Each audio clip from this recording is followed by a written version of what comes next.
Gencat gitu.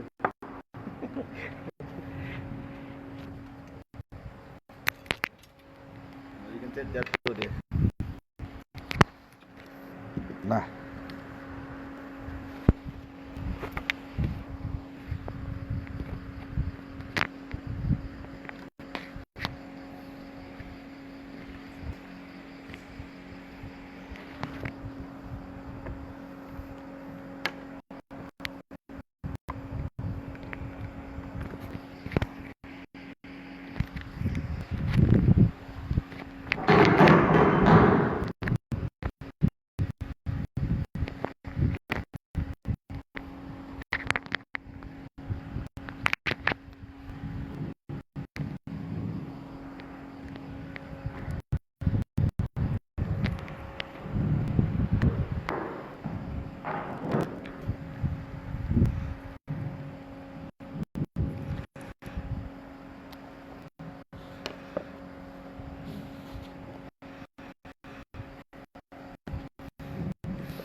Bismillahirrahmanirrahim.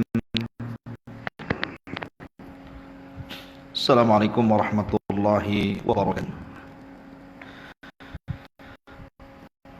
Alhamdulillah wassalatu wassalamu ala Rasulillah wa ala alihi wa sahbihi wa mawalah. La haula wala quwwata illa billahi wa ba'du. Qala Allah azza wa jalla: Ya ayyuhalladzina amanu taqullaha haqqa tuqatih wa la tamutunna illa wa antum muslimun. Faqala sallallahu alaihi wasallam: man salaka tariqan yaltamisu fihi ilma sahhalallahu bihi tariqan ila an-nar ba'du. Ma'asyiral muslimin yang dimuliakan Allah Subhanahu wa taala, alhamdulillah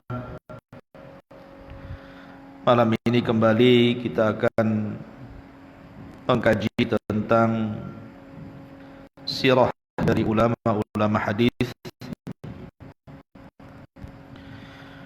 dan malam ini kita mengisahkan satu ulama yang sangat fenomenal. Banyak pujian para ulama mengalir kepada ulama ini. Bahkan dia adalah salah satu dari mazhab yang disepakati oleh para ulama, walaupun mazhabnya tidak tersebar. Siapa dia? Dia adalah Sufyan Ats-Tsauri rahimahullahu ta'ala. Yang dikatakan Imam Nawawi rahimahullahu ta'ala bahwa mazhab yang disepakati itu ada 6. Pertama, mazhab Ats-Tsauri. Yang kedua, mazhab Auza'i. Yang ketiga, mazhab Hanafi. Yang keempat, mazhab Maliki. Yang kelima, mazhab Syafi'i. Dan yang keenam, mazhab Hambali. Akan tetapi mazhab Ats-Tsauri nisbah kepada Sufyan Ats-Tsauri dan juga mazhab Auza'i hilang dengan meninggalnya ulama ini, dan tidak banyak murid-muridnya yang kemudian menyebarkan pahamnya sehingga kemudian hilang ditelan zaman, kecuali hanya 4 mazhab yang kita kenal: mazhab Hanafi, Maliki, Syafi'i dan juga Hambali. Orang yang kita akan kisahkan ini adalah orang yang sangat ajaib. Banyak pelajaran yang kita akan petik nanti ketika kita mengkisahkan siapa Sufyan Ats-Tsauri ini.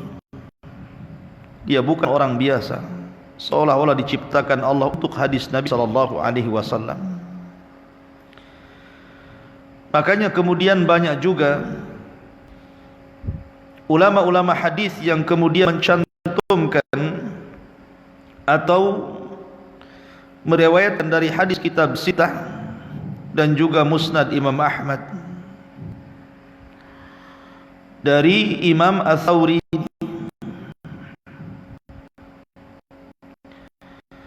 Ma'asyiral muslimin yang dimuliakan, karena juga seperti Bukhari, Muslim, Abi Dawud, Tirmidzi, Nasa'i, Ibnu Majah, kemudian juga Imam Ahmad meriwayatkan di dalam sahih dan sunan-sunan mereka.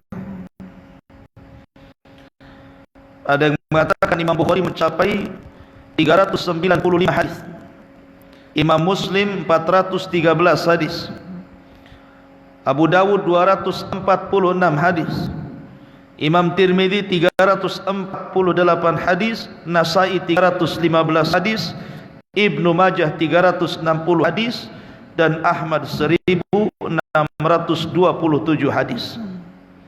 Beriwayatkan daripada Sufyan Ats-Tsauri dan dicantumkan dalam kitab-kitab mereka. Ma'asyiral muslimin yang dimuliakan Allah Subhanahu wa taala,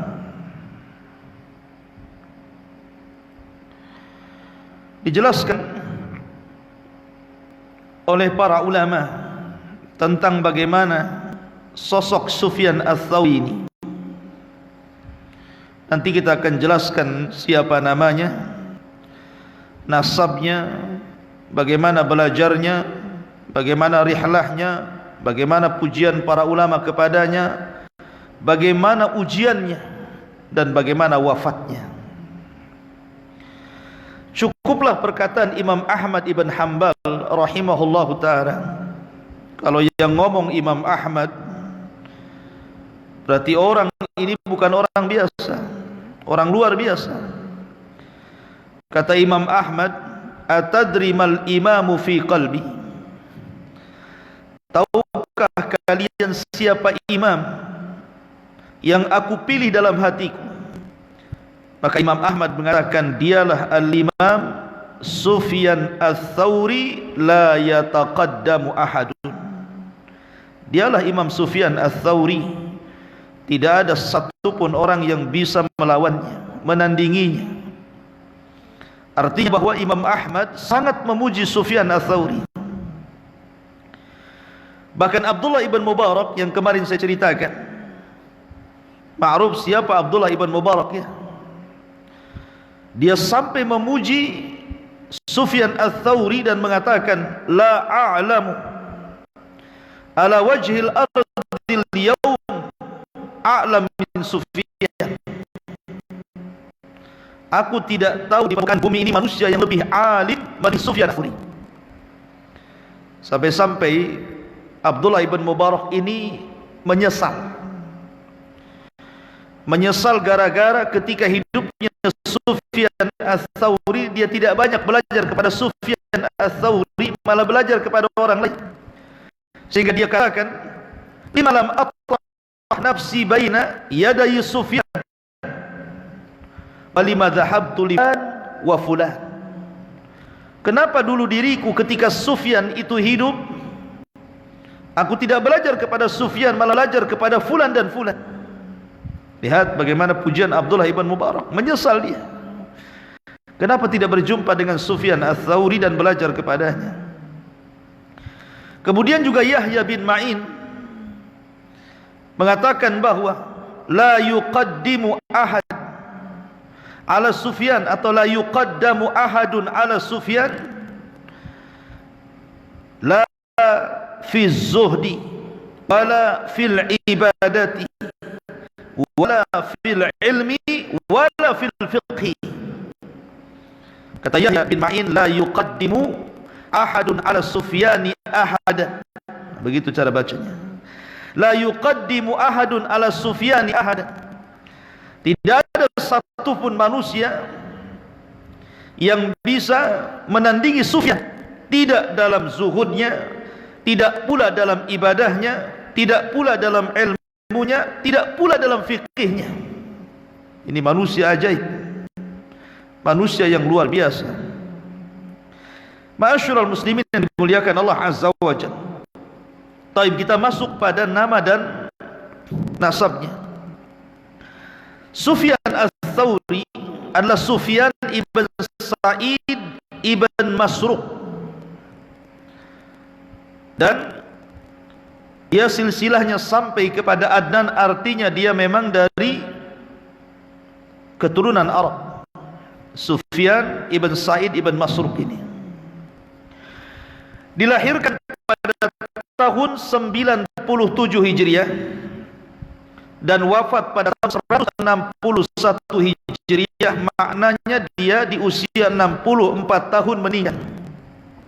Dan subhanallah, dia hidup di zaman Sulaiman ibn Abdul Malik, artinya dia hidup di antara dua kekuasaan, baik kekuasaan Bani Umayyah ataupun kekuasaan Bani Abbasiyah, karena dia hidup di akhir runtuhnya Bani Umayyah dan tegaknya Bani Abbasiyah. Jadi dia berjumpa dengan khalifah-khalifah Bani Umayyah dan khalifah-khalifah Bani Abbasiyah. Masyarul muslimin yang dimuliakan Allah Azza wa Jalla, Sufyan ibn Sa'id ibn Masruq ini, dia memiliki ibu luar biasa. Makanya dalam dunia pendidikan, seorang ibu itu sangat berperan untuk anaknya. Rata-rata para ulama dunia itu dicetak oleh ibunya, bukan oleh bapaknya. Imam Syafi'i dicetak oleh ibunya sehingga menjadi ulama dunia. Imam Malik dicetak ibunya sehingga menjadi ulama dunia. Imam Ahmad dicetak ibunya sehingga menjadi ulama dunia. Termasuk juga Sufyan Ats-Tsauri yang mencetak ibunya. Ketika kecil, Sufyan Ats-Tsauri ini senantiasa diperintahkan ibunya untuk belajar. Jadi ibunya itu mengancam Sufyan ini, mengancam Sufyan dan mengatakan, idhab fatlubal ilmi, pergi kamu cari ilmu sebanyak-banyaknya, dan saya akan berikan apa kebutuhan.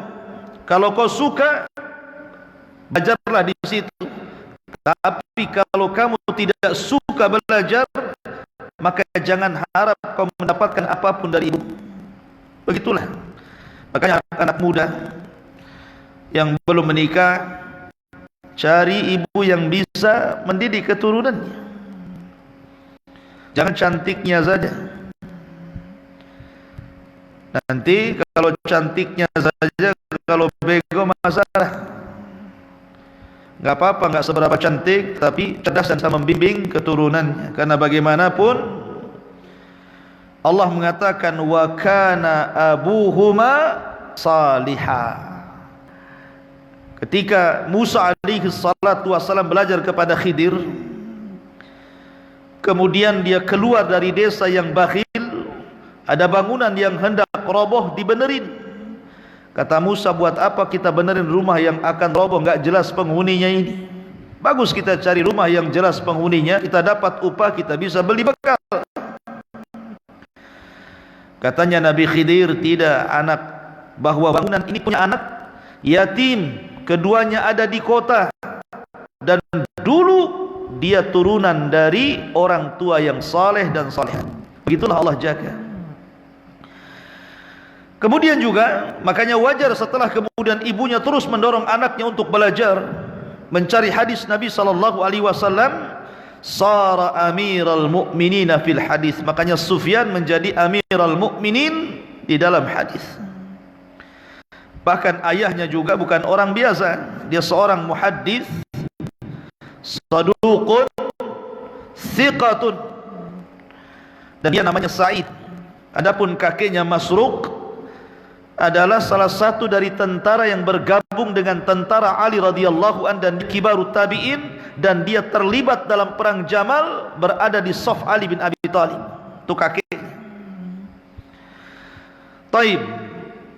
Sufyan Ats-Tsauri rahimahullahu taala, Allah subhanahu wa taala berikan rizki hafalan yang sangat kuat. Sekali dengar langsung hafal. Sekali dengar langsung hafal. Kalau kita sekali dengar langsung lupa, itu bedanya. Ini sekali dengar langsung hafal. Suatu ketika dia masuk kepada majlisnya Hisham ibn Urwah. Hisham putranya Urwah bin Zubair, Zubair bin Awwam, artinya keponakannya Aisyah radhiyallahu anha. Jadi Hisham bin Urwah ini karena seorang alim min ulama Islam, dia membacakan hadis-hadis Nabi sallallahu alaihi wasallam. Lah salah satu muridnya adalah Sufyan Ats-Tsauri. Dia duduk di majlis tanpa mencatat, mendengar gitu saja. Setelah kemudian banyak diriwayatkan hadis Nabi sallallahu alaihi wasallam oleh Hisham ibn Urwah ini, kemudian Sufyan mengatakan, "Wahai imam, wahai guru, perlukah saya ulangi apa yang kau katakan tadi?" Kata Hisham, "Coba kau ulangi." Fa'adahu hifdhan, maka dia bisa mengulangi tanpa ada kesalahan dari hafalannya, padahal dia sami'a marratan wahidah, hanya mendengar satu kali tapi langsung nancap hafalannya gitu ya. Makanya dia sendiri ngomong pada dirinya, tidaklah sesuatu yang ku dengar kecuali langsung terekam dalam otakku. Inilah keajaiban Sufyan ibn Ats-Tsauri. Sufyan Ats-Tsauri luar biasa hafalannya. Bahkan suatu ketika kawan belajarnya itu hilang kitabnya, kitab diat yang sudah dicatatnya itu. Di situ banyak hadis, ratusan hadis Nabi.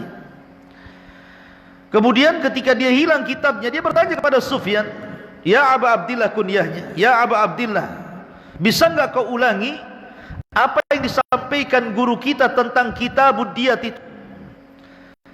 Maka Sufyan mengulangi dengan hafalannya, dan kawannya mencatat kembali dari Sufyan Ats-Tsauri. Itulah keajaiban Sufyan Ats-Tsauri rahimahullahu ta'ala.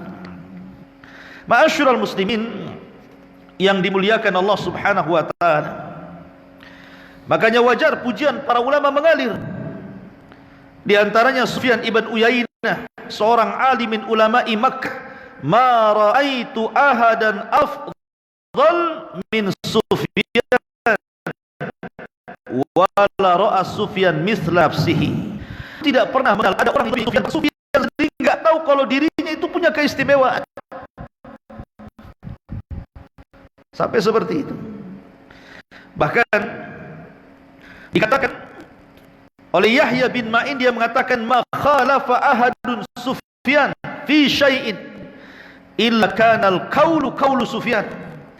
Tidaklah seseorang berselisih masalah dengan Sufyan, berdebat dengan Sufyan, kecuali kebenaran ada pada lisan Sufyan Ats-Tsauri. Oh, luar biasa ya. Itu pernyataan Yahya bin Ma'in. Siapa Yahya bin Ma'in? Seorang alim ulama dunia, kawannya Imam Ahmad di zamannya. Bahkan dikatakan oleh Imam Waqi', Imam Waqi gurunya Imam Syafi'i, yang Imam Syafi'i katakan, "Syakautu ila Waqi su'a hifdin fa arsyadani bi an tarkil ma'si wa'lam bi annal ilma nurun wa nurullahi la yuhda lil 'asi." Imam Waqi mengatakan, "Kana Sufyan bahran." Sufyan itu bahran, lautan ilmu.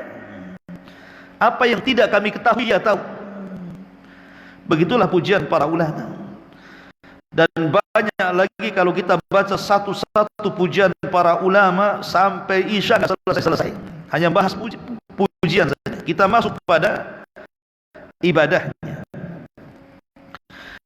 Sufyan Ats-Tsauri rahimahullahu ta'ala, kalau cerita ibadahnya subhanallah ikhwan, menakjubkan, sangat menakjubkan. Dijelaskan bagaimana ibadahnya Sufyan Ats-Tsauri rahimahullahu ta'ala. Yang terakhir adalah dijelaskan oleh Ali ibn Fudail Allah ta'ala. Ra'aitu Sufyan Ats-Tsauri haulal bait. Aku pernah melihat itu sujud di sekitar Masjid Ka'bah. Fatuftu sab'ata asabi'a qabla an yarfa'a ra'sahu. Sementara aku sudah tawaf 7 kali tawaf. Berapa sekali tawaf? 7 putaran. Kalau 7 kali tawaf berarti 7 kali 7 putaran. 7 kali 7 putaran berapa? 49 kali ya. 7 kali 7 49. Jadi 49 kali mutar Ka'bah. Ini Sufyan masih sujud, nggak bangkit-bangkit. Bukan tidur loh ya. Kalau kita sujud lama tidur ya. Jadi Sufyan itu terkenal kalau sujud lama banget ya. Bahkan juga dijelaskan oleh Ibn Wahab, ra'aitu al-Thawri fil masjidil haram ba'dal maghrib salat thumma sajada sajdatan falam yarfa rasa hatta nudiya bi salatil isya. Aku melihat Sufyan al-Thawri di Masjidil Haram setelah maghrib dia sholat sunnah, dan aku dia lihat sujud tidak pernah bergerak dari sujudnya, dan baru bangkit ketika azan isya. Anda bisa bayangkan dari maghrib ke isya ada 1 jam, 1 jam ya, sujud 1 jam. Antum jangan sujud 1 jam, 15 menit saja sujud darah sudah ke kepala semua. Pusing dia ya. Kalau kita sujud 10 menit saja darah sudah kumpul di kepala itu. Bangkit itu ya sudah banyak burung di kepala itu, kasih tadi ada pusing ya. Lah ini Sufyan atau sujud 1 jam itu. Bukan tidur ya. Betul-betul sujud. Seorang ulama itu lihat ibadahnya sampai seperti itu. Ya. Ma'asyiral muslimin yang dimuliakan Allah Azza wa Jalla.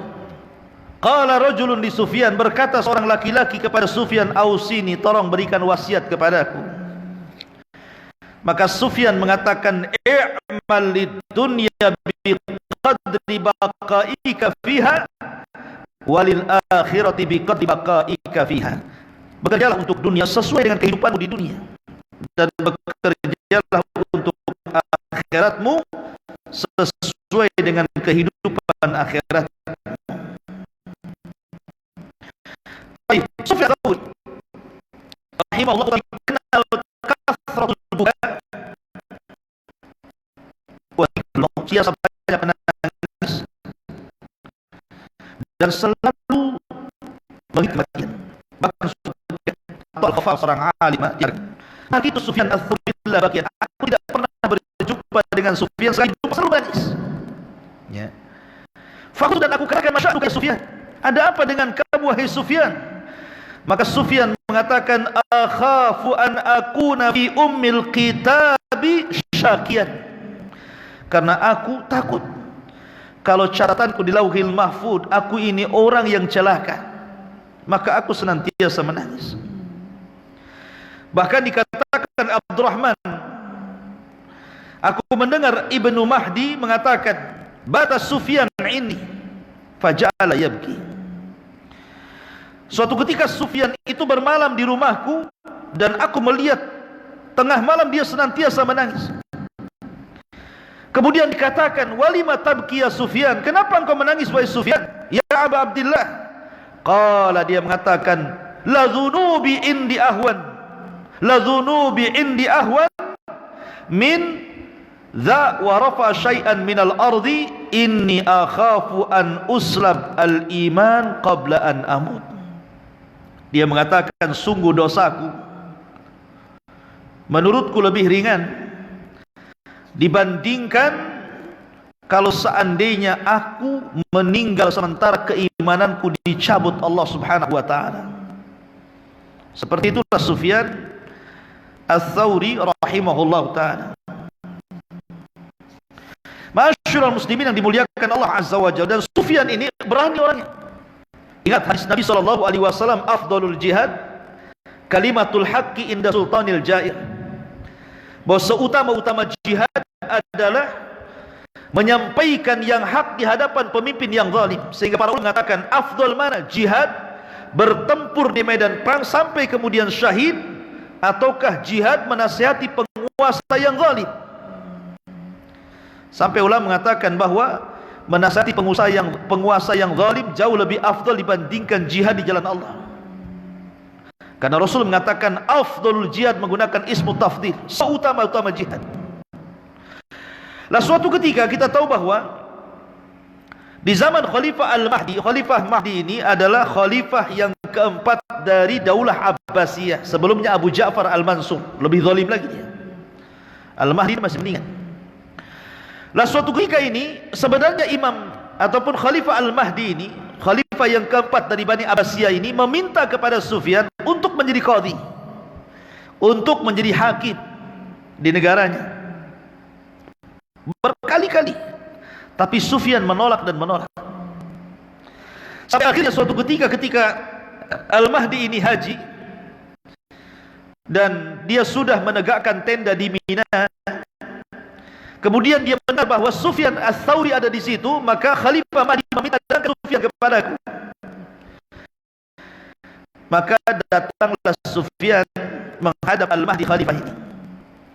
Mengatakan, "Ya ayyuhar rajul, talabnaka miraran fa'ajazta, alhamdulillahi alladhi ja'a bika."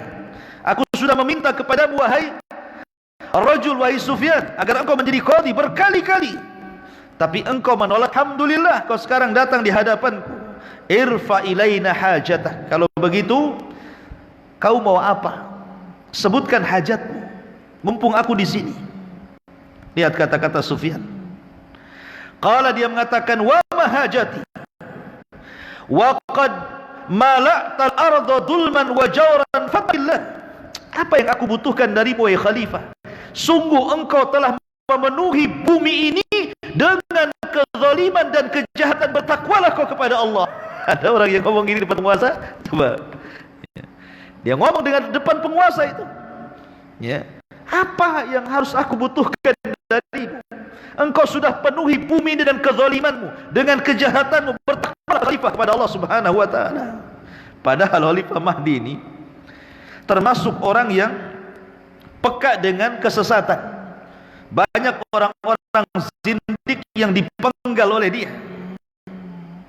Banyak orang-orang paham sesat yang dibinasakan oleh dia. Tapi walaupun demikian, tetap saja Sufyan Ats-Tsauri mengatakan, laqad mala'tal ardh zulman wa jawran. Kamu sudah memenuhi bumi dengan kezalimanmu dan kejahatanmu. Fattaqillah, bertakwalah kau kepada Allah. Coba, penguasa digitukan, apa enggak marah tuh? Tetapi Al-Mahdi cukup sabar. Dia hanya mengangguk-anggukan saja. Taib. Ya. Sekarang apa lagi? Ya. Kemudian dia mengatakan, irfa ilaina hajatakal akhar. Kalau begitu yang lain, kau mau minta apa? Selain itu kau mau minta apa? Maka Sufyan mengulangi lagi. Kamu sudah memenuhi bumi ini dengan kezaliman dan kejahatan. Kata Mahdi, ilam astati an ughayyir. Saya sudah berusaha untuk mencegah kezaliman, kejahatan, tapi saya enggak bisa. Maka Sufyan mengatakan, tukhallihi ghair. Kalau gitu turun, ganti yang lain. Turun. Kalau gitu kau jangan jadi khalifah, ganti yang lain aja, katanya. Coba kalau ngomong begini di hadapan penguasa, kira-kira apa yang terjadi? Ditangkap enggak tuh? Langsung dicarikan pasal. Ya kan? Ma'asyiral muslimin yang dimuliakan Allah Azza wa Jalla. Kemudian kata khalifah, ifa ilaina hajatakal akhar. Dah, lukan yang ini. Minta apa lagi kamu? Maka kemudian kata Sufyan Ats-Tsauri, ittaqillah fi abna'il muhajirin wal ansar. Bertakwalah kau kepada Allah. Lihat anak-anak muhajirin dan ansar yang fakir-fakir itu, bantu mereka. Faqdi lahum hawaijab, bantu mereka. Kemudian apa lagi? Maka dia mengatakan, kau tidak lihat jemaah haji di hadapanmu, fuqara wal masakin, banyak fasilitas yang kurang memadai, banyak kebutuhan-kebutuhan yang kurang bagi mereka, cukupkan mereka. Ma'asyiral muslimin yang dimuliakan Allah Azza wa Jalla. Intinya bahwa lantang sekali Sufyan Ats-Tsauri menasihati khalifah. Tetapi sebelumnya memang ada kisah yang menarik. Sebelum ini kan khalifah yang keempat, khalifah yang ketiga itu Abu Ja'far Al-Mansur. Itu ada lagi cerita Sufyan Ats-Tsauri. Ya. Abu Ja'far Al-Mansur ini muliakan Allah Azza wa Jalla, orangnya. Tapi walaupun demikian, Abu Ja'far Al-Mansur ini menghendaki Sufyan itu untuk jadi karena orang-orang Baghdad, orang itu mereka berbangga dengan Sufyan. Kami punya Sufyan, kami punya Sufyan, berbangga dengan orang-orang Madinah yang punya Imam Malik. Orang Madinah berbangga dengan Imam Malik, orang-orang Irak berbangga dengan Sufyan Ats-Tsauri. Dan tidak ada orang yang lebih alim daripada Sufyan Ats-Tsauri. Makanya Khalifah Abu Ja'far Al-Mansur meminta dia jadi qadhi, tapi ditolak. Sampai suatu ketika Sufyan Ats-Tsauri dihadapkan ke hadapan khalifah, dipaksa untuk jadi qadhi. Bayangkan, dipaksa jadi qadhi. Yang minta siapa? Khalifah. Kalau sekarang tenang, jadi hakim agung, luar biasa ya. Kandidatnya banyak. Kalau bisa kau saja, jangan biar aku yang jadi hakim. Kalau sekarang Sufyan tidak mau. Marah ini Abu Ja'far Al-Mansur ini. Akhirnya apa? Datangkan orang, penggal leher di hadapannya. Dipenggal betul leher orang itu. Kata Khalifah Abu Ja'far Al-Mansur, kalau kau tidak mau jadi qadhi, nasibmu sama dengan dia. Nasibmu sama dengan dia. Penggal lehernya. Akhirnya kemudian kata Sufyan, kalau gitu berikan aku 3 hari, aku ingin istikharah. Rupanya waktu 3 hari ini dijadikan oleh Sufyan Ats-Tsauri untuk kabur. Jadi dia minta istikharah, tapi dia kabur. Kabur dia. Dia tidak membawa banyak harta. Kalau seandainya dia membawa banyak harta, tentu akan terjadi kecurigaan. Boleh jadi perjalanan dirampok orang kan gitu. Jadi dia hanya membawa bekal untuk seminggu 2 minggu saja. Habis itu dia bekerja di tempat orang gitu. Keluar dia dari Irak ke Yaman. Dalam perjalanan dari Irak ke Yaman itu, maka Sufyan Ats-Tsauri rahimahullah taala akhirnya bekerja di salah satu kebun inab, kebun anggur ya. Dia berusaha untuk menyembunyikan kebesaran ulatnya. Dia pakai pakaian biasa, pokoknya layaknya pekerja, sehingga orang tidak curiga kalau dia Sufyan Ats-Tsauri. Sampai akhirnya suatu ketika pemilik kebun ini meminta kepada Sufyan Ats-Tsauri untuk dipetikkan inab itu, anggur itu. Rupanya persis seperti kata-kata Abdullah, seperti kisahnya Abdullah bin Mubarak. Diminta yang manis, datang yang kecut pula. Minta yang manis, datang yang kecut pula. Jadi majikannya marah dan mengatakan, kau ini bisa kerja enggak, bahasanya? Bisa kerja enggak kamu itu?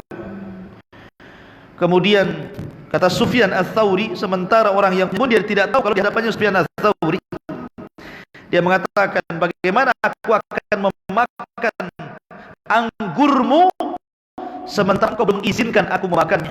Tiba-tiba kemudian tertawalah pemilik kebun anggur itu. Kau kayak Sufyan saja.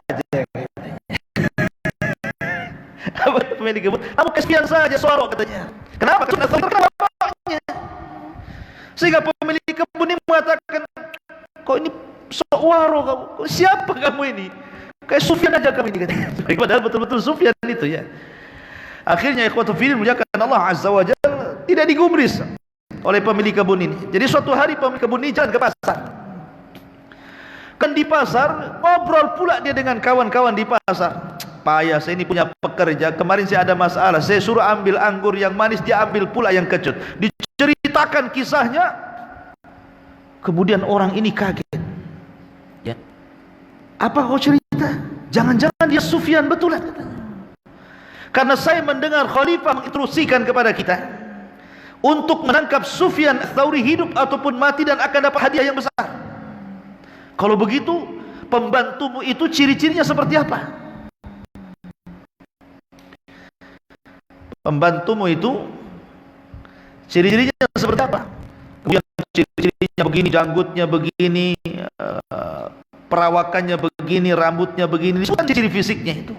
Nah, orang ini kenal Sufyan Ats-Tsauri, sehingga dia mengatakan apa?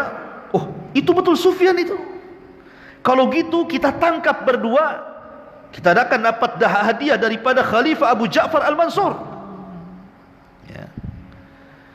Akhirnya kemudian pas mau ditangkap, bocor.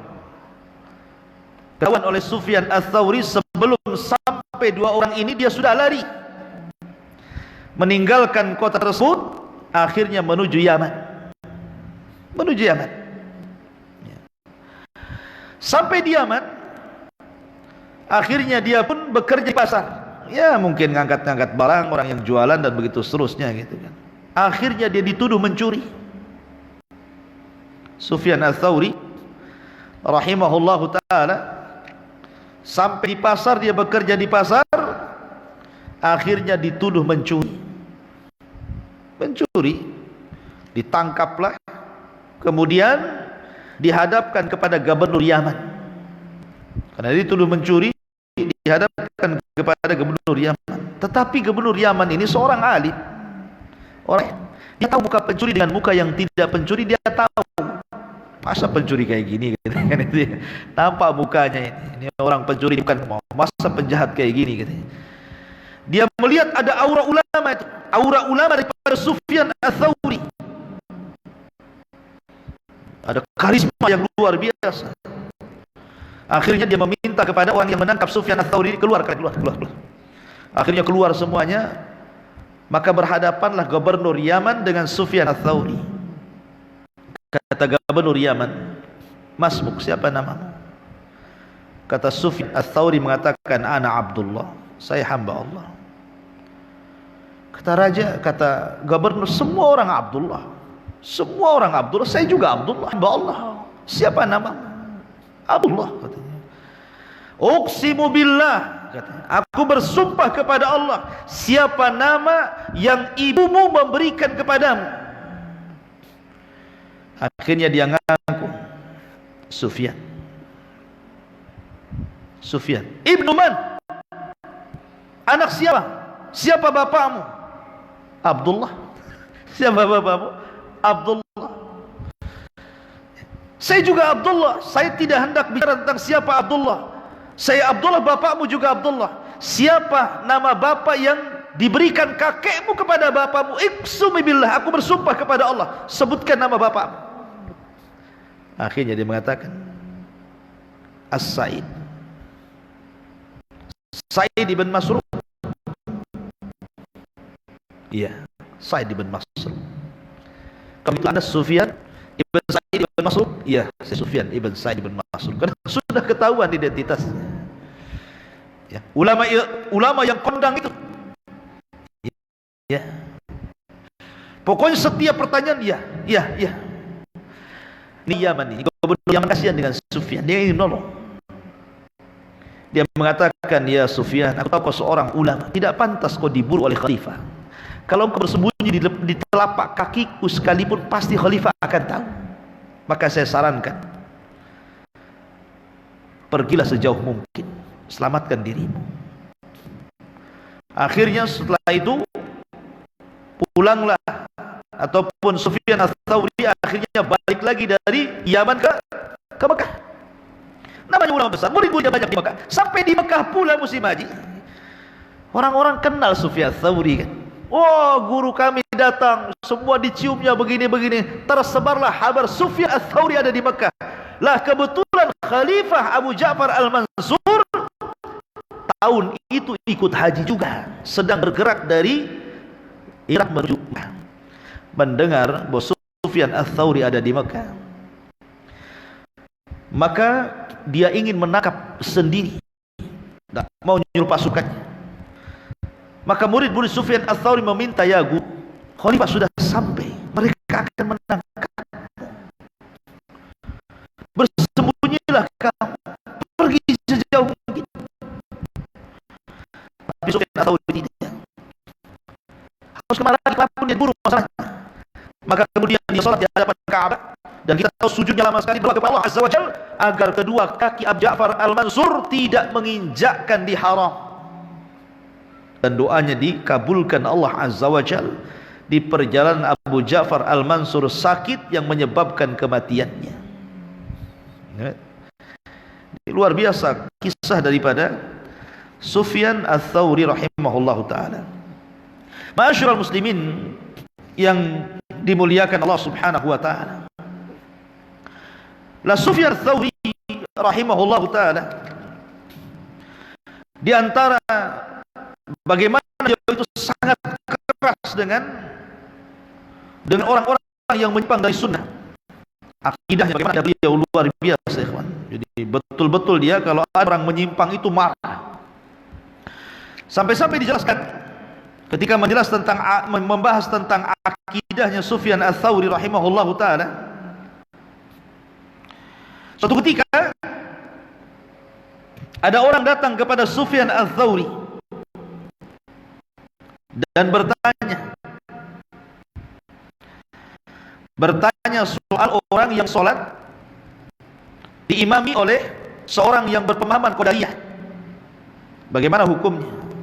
Ya Sufyan, di negeri kami, imam kami itu pemahamannya sesat Qadariyah. Boleh enggak saya sholat di belakangnya? Maka kata Sufyan Ats-Tsauri, la tuqaddim. Jangan kau jadikan dia jadi imam. Jangan jadikan dia jadi imam. Kemudian dia mengatakan, huwa imamul qaryah laisa lahum imam ghairah.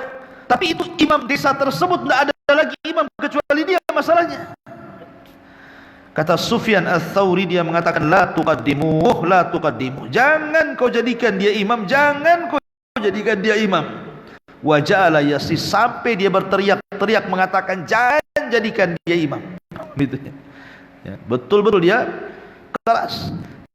Makanya Sufyan Ats-Tsauri mengatakan, al-Jahmiyatu kuffarun wal Qadariyah kuffarun. Jahmiyah itu kafir, Qadariyah itu kafir. Makanya kenapa dia mengatakan jangan jadikan dia imam? Karena Qadariyah itu kafir.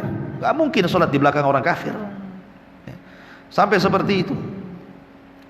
Sufyan Ats-Tsauri rahimahullahu taala ketika berusaha untuk menegakkan akidah Ahlussunnah wal Jamaah.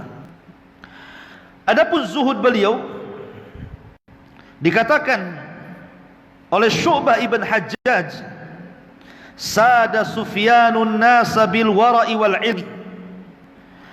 Sungguh Sufyan Ats-Tsauri itu pemimpinnya orang-orang yang hendak wara' dan ilmu. Dan Qabisah ibn Uqbah mengatakan, majalastu ma'a Sufyan majlisan illa dzukiratil maut. Tidaklah aku bermajlis dengan Sufyan Ats-Tsauri kecuali sebutkan kematian. Jadi Sufyan Ats-Tsauri itu selalu menyebut kematian dalam majlis. Jadi kalau dia mengajar itu tidak lepas daripada menjelaskan tentang kematian. Tetapi Imam Zahabi rahimahullahu taala, walaupun Sufyan Ats-Tsauri ini suka menangis, maksudnya dia suka menyebutkan kematian dan suka menangis, tetapi ada akhlak yang luar biasa. Apa kata Imam Zahabi rahimahullahu taala ketika mensifati beliau? Wa kana mazzahan bassaman ma ashabi. Tapi Sufyan itu suka bergurau, suka tertawa, tidak serius. Ini ulama satu ini aneh. Satu sisi dia suka menangis, sisi lain suka bergurau. Tidak mengapa ini bergurau juga Sufyan Ats-Tsauri, suka tertawa gitu. Sampai kalau jalan sama dia, kemudian di jalan itu ketemu dengan manusia, maka Sufyan terkadang ngobrol. Jadi kawannya nunggu dia lama gara-gara apa? Bergurau dulu di situ. Ketawa gitu. Ulama tidak harus serius kan begitu. Ya. Ini enggak ya. Kalau bisa ustaz itu enggak boleh bergurau, harus serius gitu kan. Harus serius. Stres lah ustaz kalau ustaz enggak pernah tertawa, enggak pernah bergurau, bakal stres dia. Rasul mengatakan, tabassumuka li akhika sadaqah. Senyummu kepada saudara betul sedekah. Ya. Jadi jangan serius. Kadang-kadang juga kita perlu ya gurau, bercanda. Sufyan Ats-Tsauri bercanda, apa salah? Ya. Selama candaan itu dalam hal yang tidak ada faedahnya, dusta dan yang lainnya, tidak masalah. Disifatkan siapa yang mensifatkan Imam Zahabi rahimahullahu taala. Masyarul muslimin yang dimuliakan Allah Azza wa Jalla. Baik, karena juga waktu, langsung saja. Wafatnya beliau, adapun wafatnya Sufyan Ats-Tsauri rahimahullah taala, dikatakan qala Ibn Sa'ad rahimahullah taala. Jadi Ibn Sa'ad menceritakan tentang wafatnya beliau. Sufyan Ats-Tsauri suatu ketika meminta kepada sahibnya dibacakan surah Yasin.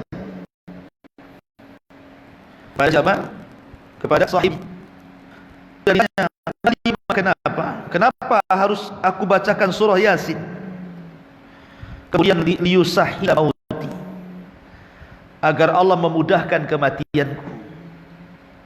Maka akhirnya kemudian dibacakan surah Yasin. Ketika dia nazah itu dibacakan surah Yasin. Sampai akhirnya belum selesai orang ini membaca surah Yasin, sudah meninggal dunia. Ya. Makanya di sini kita tahu bahwa ada hadis yang mengatakan lakinu mautakum bi Yasin. Ejahkan kepada orang yang meninggal itu surah Yasin. Mauta di sini maksudnya waqtal ihtidar, ketika hendak meninggal, bukan sebelum meninggal. Bukan sesudah meninggal, tapi saat meninggal. Ini bagi yang mensahihkan hadis ini, walaupun hadis ini adalah hadis yang lemah. Semua riwayat-riwayat tentang talqin kepada orang yang akan meninggal dengan surah Yasin semuanya lemah, tidak sahih. Tapi kalaulah memang hadis itu sahih, maka maksudnya membaca surah Yasin adalah saat ketika orang sedang meninggal dunia, dan tujuannya hanya untuk mempermudah keluarnya ruh saja, tidak lebih dari itu. Ya. Tetapi kalau berpegang dengan hadis yang sahih, maka itu lebih utama. Lakinu mautakum bila ilaha illallah. Ejahkan kepada orang yang sedang sakaratul maut dengan la ilaha illallah. Wallahu a'lam bishawab. Ini yang bisa sampaikan, mudah-mudahan ada manfaatnya. Subhanakallah bihamdika